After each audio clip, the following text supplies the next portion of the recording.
આદિવાસી।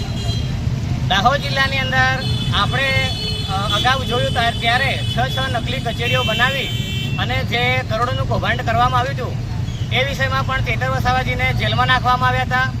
અત્યારે તાજેતરમાં પણ જે ભજુભાઈ ખાબડના જે પુત્રો દ્વારા અને હીરા જોટવા દ્વારા જે કરોડોનું કૌભાંડ કરવામાં આવેલ છે એ અંતર્ગત પણ અત્યારે ચેતર વસાવાને એક રાજકીય ષડયંત્ર કરીને રાજકીય ખિન્નાખોરી કરીને જેલની અંદર નાખવામાં આવ્યા છે।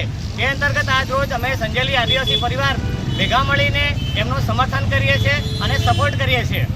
અમે સરકારને કહેવા માંગીએ છીએ કે જ્યારે આદિવાસીઓના હક અધિકારની લડાઈ હોય ત્યારે સરકાર આદિવાસીઓને નક્સલવાદી ત્રાસવાદી એવા નામથી બોલાવે છે અને એમને જેલની અંદર કરે છે।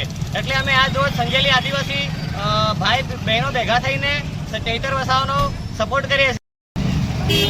આપનું નામ? જય જોહાર, જય આદિવાસી।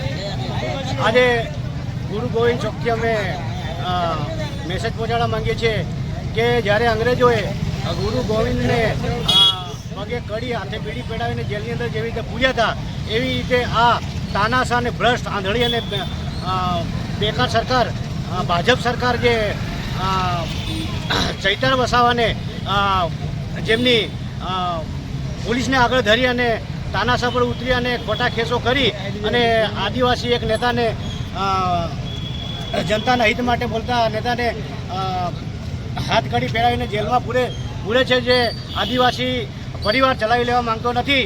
અને જો આવી રીતે ચાલવામાં આવશે તો આ ભ્રષ્ટ ભાજપ સરકાર આંધળી સરકાર સામે અને આ તાનાશાહમાં ઉતરી પડેલી ભાજપના સમર્થનમાં જે પોલીસ કામ કરી રહી છે એના વિરુદ્ધમાં જ્યારે આદિવાસી સમાજ તીર અને કાંઠા લઈને ઉતરશે ત્યારે આ આદિવાસીને રોકવા પણ મુશ્કેલ થઈ પડશે।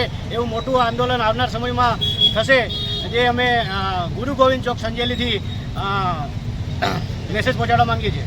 આપનું નામ? કાયવાડ મહેશભાઈ ગંગાભાઈ।